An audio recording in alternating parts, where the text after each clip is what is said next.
They assumed Pam Bondi's golden retriever was merely present for emotional support until he rose abruptly during the court session, strolled purposefully to the witness stand, and prompted a revelation that halted proceedings instantly. Murphy didn't bark, didn't snarl, didn't even flick an ear when Pam Bondi subtly tapped her heel twice against the courtroom's wooden floor. Yet, he acted without delay. The golden retriever lifted himself from his calm position beside the defense table, his leash still casually hanging from Bondi's grip, slipping off effortlessly.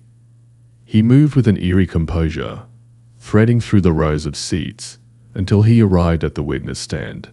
Then silently, he positioned himself directly before Malcolm Barnes, the prosecution's key witness. No one uttered a sound. Judge Gregory Watkins was mid-sentence, but as soon as Murphy settled and fixed his gaze on Barnes, the judge's jaw dropped slightly, words caught in his throat. The court reporter's typing faltered, and even the bailiff, stationed near the rear wall with arms crossed, leaned in, squinting suspiciously. Barnes tensed, his Adam's apple bulbed as he glanced down at the dog, then up at Pam Bondi. She remained still, simply observing him, waiting. "What is this?" the prosecutor murmured to his aide, but no response came. Barnes shifted uncomfortably, then again. His hands, which had rested serenely on the Bible moments before, now clutched the witness box edges tightly. I need a moment," he stammered, voice barely audible. Judge Watkins scowled. "You're under oath, Mr. Barnes. If you're unwell, the court can." But Barnes interrupted. "I wasn't supposed to reveal anything, but I was coerced into altering the timeline. It wasn't my choice. It wasn't my plan." The room fell into stunned silence. The prosecutor's jaw dropped, gasps rippled through the gallery, and a juror glanced around, uncertain whether to stay put or respond. The judge raised a hand. "Mr. Barnes, are you admitting your sworn testimony was fabricated?" Barnes avoided all eyes. "Partially, yes." It was as if a sledgehammer had struck the trial. Every assumption, every strategy, every meticulously crafted argument shattered in a heartbeat. Pam sat expressionless, her face a mask. Murphy turned his head leisurely and returned to her side, settling at her feet once more. She ran her hand along his back once, offering no words, no further motion. The courtroom remained in chaos. Judge Watkins blinked forcefully and reclined in his chair, gathering his thoughts. "We're recessing immediately." Bailiff emptied the courtroom. "Counsel, decided bar." Murphy licked his paw as the room cleared in a daze. Phones already out, reporters muttering frantically. No one, not a single person, had a rational explanation. Because on the surface, it appeared a woman had given her dog a cupboard cue, and that dog had unveiled a deception that might alter the trial's entire trajectory. Was Murphy trained to sense deceit? Had Bondi orchestrated this, anticipating the witness would buckle under pressure, or was it a bizarre fluke? No one could say definitively, but something had irrevocably changed in that courtroom, and normalcy wasn't returning anytime soon. Yet before any clarity emerged, people began pondering an unexpected question. How had Pam Bondi landed in this situation to begin with? 2 days prior, the parking lot behind the Duval County Courthouse in Jacksonville, Florida, was already teeming before 8 a.m. news vans had arrived early, their satellite dishes jutting upward like insect antennae. Inside, in courtroom 4B, things were momentarily calm. Pam Bondi entered through the back security door, Murphy's leash slack in one hand, her briefcase in the other. Her demeanor was sharp, intent as ever. But a keen observer might have detected something more. She didn't sing like someone gearing up for a routine court day. She looked like someone anticipating an opportunity to emerge. "Morning, Miss Bondi," Officer Tran greeted, inspecting her badge. "Hey, Tran," Pam responded with a nod. "Murphy's got his ID badge too." The officer laughed as he bent to gently pat Murphy's head. "Best behaved dog we've ever had in here." Pam offered a faint smile, though it didn't quite touch her eyes. Murphy didn't wag his tail. He stood composed beside her, attentive, as if already tuned into something the others couldn't perceive. In courtroom 4B, the atmosphere felt charged. You know that sensation when you step into a space and sense everyone's already judged you? That's how it was. Pam's client, Dominic Renselli, waited at the defense table, clad in a crisp suit, eyes restless, one foot tapping rhythmically. Dominic had been a regional development director at Cora Trust, a Tampa-based private investment firm. The fraud charges against him were hefty, nearly $12 million in falsified asset valuations. Oddly, Dominic hadn't fled, hadn't erased a single document, hadn't even shredded a page until a week after the story broke locally. "Did you sleep?" Pam asked, settling beside him. "Does 3 hours count?" "It does today." Dominic leaned closer, voice hushed. "I keep thinking, if I go down, who'll care that I wasn't alone in this, or that I didn't even authorize those reports?" "That's why we're here," she said steadily, though she knew it wouldn't be straightforward. The prosecution had pinned everything on one man, Malcolm Barons, former VP of Internal Audit at Cora Trust, now their star witness. He'd turned early, offering a full account and casting himself as the case's ethical anchor. From the outset, something about Barons gnawed at Pam. His narrative was too polished, his recall too flawless. He betrayed his employer with calculated precision, positioning himself as the hero before public opinion could solidify. In pre-trial meetings, Pam kept her inquiries concise, courteous, but behind closed doors, she was probing, cross-checking statements, reviewing depositions, aligning timelines. She didn't uncover a definitive bombshell, but she found discrepancies.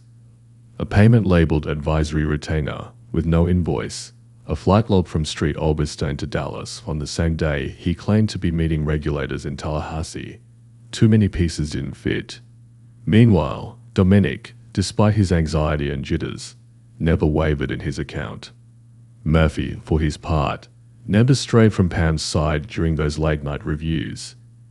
He wasn't just a comfort, he was part of her process, the long evenings in her apartment, the morning strategy discussions, the silent hours in the law library.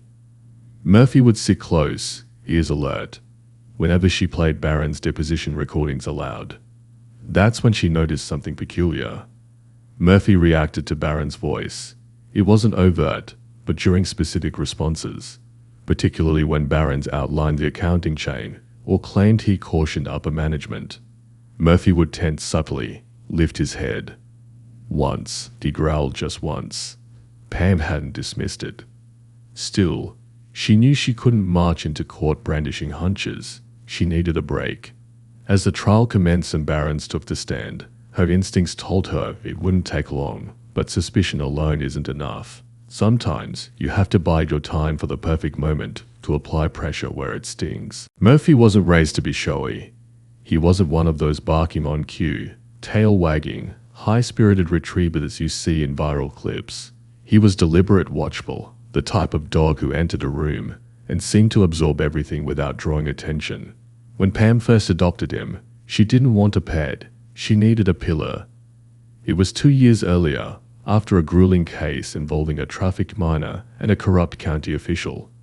She prevailed, but the aftermath was brutal. Threats, sleepless nights, a near collapse. Her doctor urged a break. Her therapist suggested meditation. Instead, she chose Murphy. He was 2.5 then, reserved yet vigilant, a golden retriever who'd flunked traditional service training, not for lack of discipline, but for seeming too self-reliant. Pam saw that as a strength. What she didn't anticipate was how swiftly he synced with her patterns. He'd observe her pacing during calls, trail her to the kitchen and back, sit by her desk during 3 a.m. document marathons, as if he knew sleep wasn't an option. No barking, no fuss, just quiet companionship, his gaze rarely straying from her. Then came the night she hosted friends. 2 debated politics while a third, a colleague, recounted a past case she'd won by pressuring a nervous teen witness. Pam was halfway to the kitchen when Murphy emitted a low, sharp bark. Just one. The room hushed. The colleague stiffened. "What was that?" he asked. Pam studied Murphy, who sat motionless, facing the man. Not hostile, not playful, just fixed. She shrugged it off, as did everyone. But 2 weeks later, she learned that colleague was under scrutiny for witness tampering. That moment lingered with her. It happened again 6 months later, during a deposition. Murphy tagged along to the office because Pam's assistant was ill. The deponent, a central figure in a misappropriation case, seemed jittery but cooperative until he claimed ignorance of a missing invoice. Murphy, sprawled beneath the conference table, raised his head and growled softly. Pam paused the recording, excused the man, and later unearthed that invoice with his signature. Coincidence, perhaps, but 2 coincidences quickly form a trend in legal work. That's when Pam began tuning in, not training him, not turning Murphy into a courtroom gimmick, but noting his cues. The slight tilt of his ears when someone stretched the truth, the unblinking stare when someone lied boldly. So when this case arose, and Dominic insisted Barron's was dishonest, but couldn't prove it, Pam didn't dismiss her gut. She watched, she analyzed, and when Murphy exhibited that same rigid stance during video prep, her suspicions sharpened. Still, bringing a dog into a federal courtroom was no trivial matter. She filed the necessary motions, designating Murphy as a certified emotional support animal. No objections arose. The press barely noted it, just a minor mention of a golden retriever's odd presence in a fraud trial. Murphy stayed silent through jury selection, mute during opening statements, but in pre-trial witness sessions, Pam let him roam the room quietly, unobtrusively. He ignored the judge, ignored the bailiff, but when Barron's entered for the final pre-testimony prep, Murphy didn't settle by Pam. He sat near the door, directly opposite Barron's, watching, head cocked, unmoving. That night, Pam didn't sleep. She didn't believe in mysticism. She didn't think her dog could detect lies. But she trusted patterns, instincts, and the idea that sometimes the tiniest hint can mean everything. That hint, however faint, only matters if you seize the precise moment to act. And Pam was nearly there. Malcolm Barron sat in the witness lounge, sipping tepid coffee and staring at a bare wall. No art, no clock, no reflection, just beige, the sort of emptiness that forces you to confront your own mind, want it or not. He despised that wall, loathed the coffee too, but it gave him something to clutch, something to feign focus on while his gut churned. He'd been in courtrooms before, years ago in his early audit days, testifying in minor cases. Tax errors, payroll squabbles, simple stuff. This wasn't simple. Cora Trust wasn't a small operation. It was a titan with wealthy investors and shrewd attorneys. He'd been VP of Internal Audit for nearly 4 years and knew the figures were off for at least 2. So why hadn't he spoken up sooner?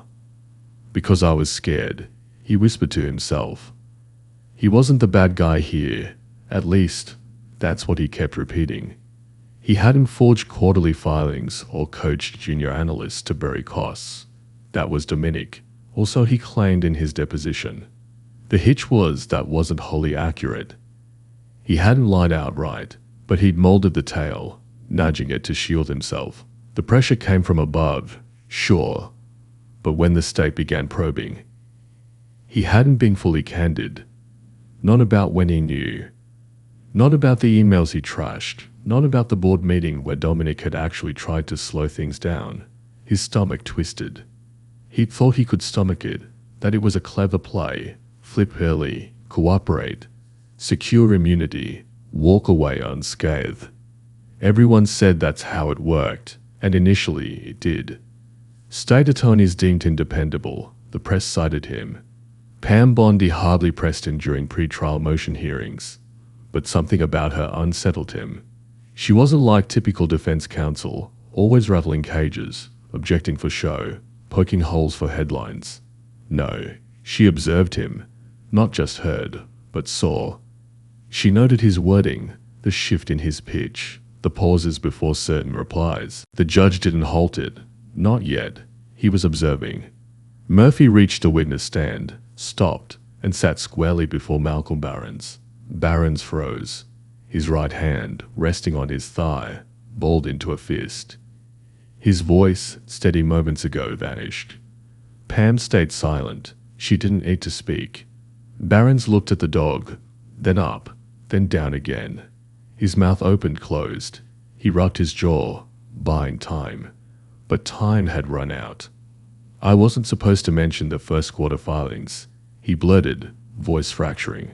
They told me to stick to Key 2 and Key 3. They said it was simpler to manage, less exposure."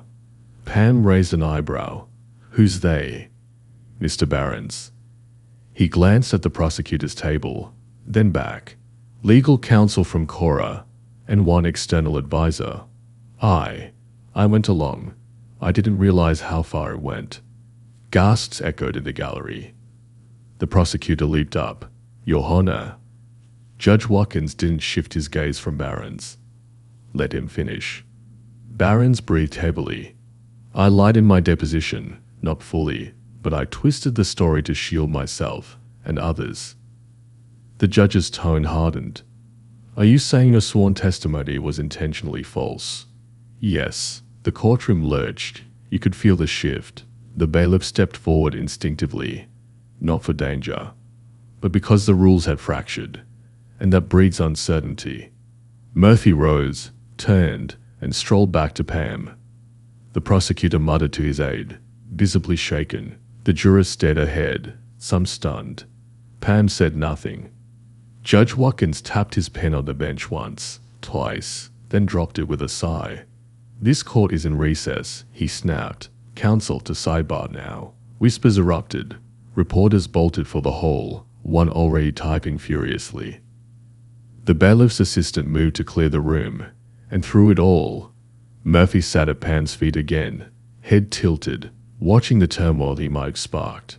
No one could leave that courtroom pretending nothing had changed. The question now wasn't what followed, but what had just been uncovered.